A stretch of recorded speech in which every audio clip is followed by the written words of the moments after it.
కానీ తోవ ఇంత నీట్గా ఉండడానికి కారణం చూసారు కదా, అక్కడ నిరంతరం అలా శ్రమిస్తూ ఉంటారు, క్లీనింగ్ చేస్తూ వాళ్ళకి వస్తుంటారు. మెట్లన్నమాట అక్కడ కూడా అక్కడ ఉన్నారు వాళ్ళు.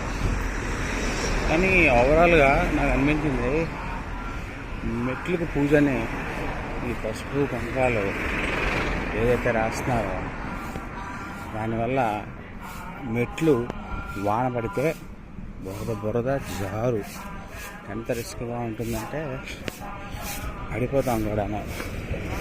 అది మరి ఎవరికి పుణ్యం వస్తుంది, పడిపోతే ఎవరికి పాపం వస్తుందో కూడా నాకు తెలియదు. ఒకసారి ఆలోచించాలి మనం.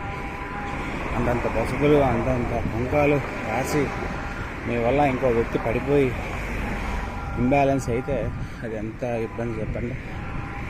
ప్లస్ ఆ జారుడికి కాలు నొక్కి వేస్తే కాలు కూడా పెట్టేస్తారు, ఎక్కడ జారిపోతాం. నేను చూసాను చాలామంది ఇబ్బంది పడతారు, ముసలాళ్ళు, మిడిల్ ఏజ్ వాళ్ళు, నాలాంటి వాళ్ళు కూడా. ప్లస్ ఎండిపోయినా కూడా అది చాలా సెపరేట్గా మారిపోతుంది. అది ఆ పొడి వల్ల వాళ్ళు ఇచ్చేది కుంకుమను పసుపు కాదు, ఏదో something. It is not good.